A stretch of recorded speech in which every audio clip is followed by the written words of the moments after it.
الحمدللہ وحدہ والصلاۃ والسلام علی من لا نبی بعدہ، اما بعد۔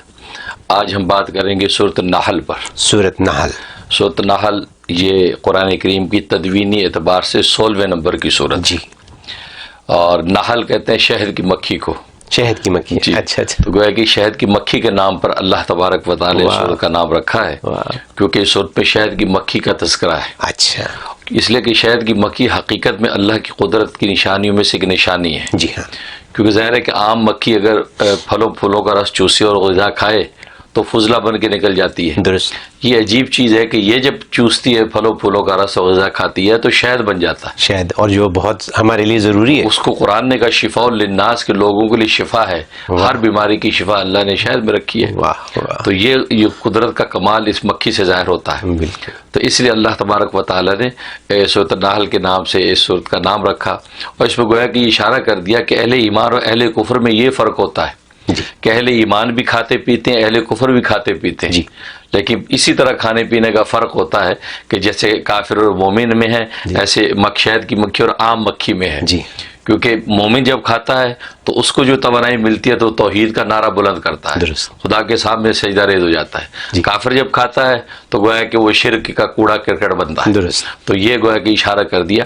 تو یہ سورۃ النحل مکی صورت ہے، جی، اور یہ ہجرت مدینہ سے پہلے گویا کہ نازل ہوئی ہے، اور اس میں بھی عقائد پر تفصیلات بیان کی گئی ہیں۔ جی، اس سے پہلے سورۃ ابراہیم میں مواہد اعظم حضرت ابراہیم خلیل اللہ علیہ الصلوۃ والسلام کا تذکرہ تھا، اور انہوں نے پیغام توحید دیا، پھر جو مسائل حالات پیش آئے اس کا ڈٹ کے مقابلہ کیا، جی، اور نار نمرود اللہ نے انہی پر پلٹ دی، اور جناب وہاں سے وہ محفوظ نکلے۔ اس کے بعد جو ہے سورۃ ہجر کا ذکر تھا۔ سورۃ ہجر کے اندر جو ہے توحید کے اوپر وارد ہونے والے جتنے شبہات تھے وہ دور کیے گئے، درست، کہ ظاہر ہے کہ پیغام توحید دیا کہ نظریہ جب بھی پیش کیا جاتا ہے تو سوالات اٹھتے ہیں، تو سوالات کے جوابات دیے گئے تھے، اور جوابات جب مل گئے تسلی بخش تو حق یہ تھا کہ اس کو مان لیا جائے۔ درست، لیکن ظاہر ہے کہ جو بدبخت ہوتے ہیں، شقی ہوتے ہیں، وہ پھر آگے ہٹ درمی کرتے ہیں، ضد کرتے ہیں، نہیں مانتے، تو اللہ نے پھر ان پر عذاب نازل کیا، اچھا اچھا، تو ان کو تباہ و برباد کیا، ان کو دنیا کے اندر رسوا کر دیا سورہ ہجر میں۔ اس کے بعد پھر جو ہے یہ سورۃ نحل کے اندر اللہ تبارک و تعالی نے اسی پیغام توحید کو دہرایا۔ اچھا، تو گویا کہ نافرمانوں کو یہ بتایا کہ بھائی اصل مدار جو ایمان کا اس کو سمجھو، اصل مدار ایمان کا اللہ کی وحی ہے، درست، وہ دنیا کے خود ساختہ نظریات نہیں ہیں، درست، اور اللہ نے ساری کائنات پیدا کی ہے اور تمہیں بھی عقل اور فہم بانٹے ہیں، تو اس کی جو وہی وہ اصل مدار ہے ایمان کا۔ لہذا ایمان لانا یہ کوئی ایسے اچنبے کی بات نہیں ہے کہ تم انکار کرتے ہو، جی، اس لیے کہ ایمان کا مدار وہی ہے۔ جیسے انسان کے جسموں اور بدنوں کی خوراک جو زمین کی غذا ہے، ایسے انسانوں کی روح کی غذا آسمان کی وہی ہے، جی، اس وحی کے نور سے یہ قلوب زندہ ہوتے ہیں۔ درست، اور جبکہ تم نے اپنے دل جو ہے شرک کی گندگی سے اتنے سخت کر رکھے ہیں، یہاں تک کہ پتھروں سے بھی سخت ہو گئے، اسے سورۃ ہجر کا نام ہجر رکھا گیا، بالکل، ہجر حجر، تو اس نے رکھا۔ تو یہ تم جو اس لیے بدبخت بنے ہوئے ہو، لیکن تم اس حقیقت کو سمجھو کہ یہ اللہ کی جو وحی ہے یہ اصل میں دل کی زندگی اور حیات ہے۔ تو اس لیے اللہ کی وحی کے پیغام کو سمجھو، اور اللہ کی وحی کا پیغام توحید ہے، یعنی ایک اللہ کی ذات، وہ یہ سارے دین کا سرچشمہ گویا کہ وحی الہی سے ہے۔ تو پیغمبر بھی جو پیغام پہنچا رہے ہیں اس وحی الہی کے پیغام کو آگے تم تک پہنچا رہے ہیں، یہ خود ساختہ نظریات تمہیں پیش نہیں کر رہے۔ درست، لہٰذا تمہیں چاہیے کہ تم توحید کے قائل ہو جاؤ اور شرک کی گندگی سے اپنے آپ کو توبہ طائب کر لو۔ تو اس لیے پیغام کو دہرایا تاکہ ابھی بھی کسی کے اندر کوئی رمق و ہدایت کی تو اس کو مان لے۔ اس کے فوائد ہمیں بتائیے۔ تو جہاں تک اس فضائل فوائد کا تعلق ہے، اس میں دشمنوں سے حفاظت کا بڑا زبردست اکثیر نسخہ ہی، یعنی اگر کسی کو دشمن ستاتے ہیں، پریشان کرتے ہیں، تو اکیلا یا کچھ لوگ بیٹھ کے 8 مرتبہ اس کی تلاوت کریں۔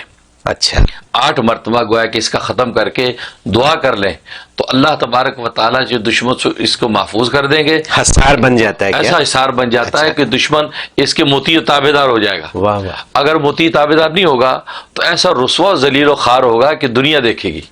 یہ عجیب اس صورت کے اندر کمال ہے۔ دیکھیں نا ہمارے پاس یہ کالز آتی ہیں جی بالکل، دشمن ہے، دشمنی ہے، گھروں کے فیملیوں کے اندر ہے، جائیدادوں کے جھگڑے ہوتے ہیں، تو سورۃ النحل اکیلا آدمی 8 مرتبہ پڑھ لے تو کوئی زیادہ مشکل نہیں ہے۔ کتنی لمبی صورت؟ اور بس مناسب صورت ہے، کوئی بڑی لمبی صورت نہیں ہے۔ اچھا، تو جناب یہ پڑھ لے اور دعا کر لے تو نتیجہ یہ ہے کہ کیا ہوگا کہ وہ دشمن یا تو تابع دار ہوگا اور یا جو ہے کہ وہ رسوا ذلیل خوار ہوگا۔ یہ اس کے اندر خوبی ہے۔ اور دوسرا یہ ہے کہ اگر کوئی یہ چاہتا چاہتا ہے کہ میں میری ذریت میری اولادوں کی اولادیں نسلیں دشمنوں کی عداوت سے محفوظ رہیں جی. تو وہ روزانہ ایک مرتبہ اس کی تلاوت کرے. اچھا اس میں اپنی نیت کرے, اپنی نسلوں اور ذریت اور اولادوں کی نیت کر لے کہ تمام میری نسلوں کو جو دشمنوں سے بچا. اور دشمن سب سے بڑا دشمن تو شیطان و نفس ہے.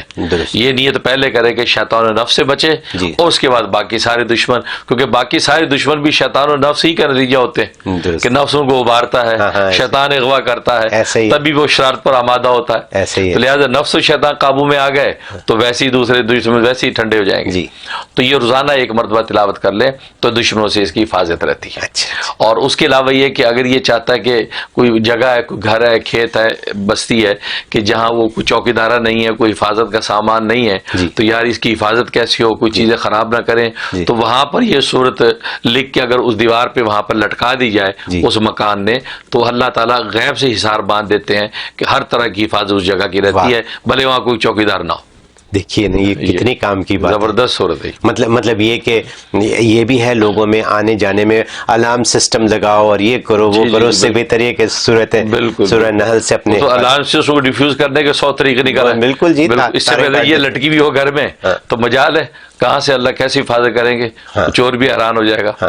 تو یہ تو ضروری ہو گئی, ضروری ہو گئی جی. اور جہاں تک خواب میں تعبیر کا تعلق ہے تو خواب میں تعبیر میں سیرین رحمۃ اللہ علیہ فرماتے ہیں کہ اگر خواب میں اس کو پڑھا تو اس کا مطلب یہ کہ اللہ تبارک و تعالی اس کو اپنا دوست بنائے گا.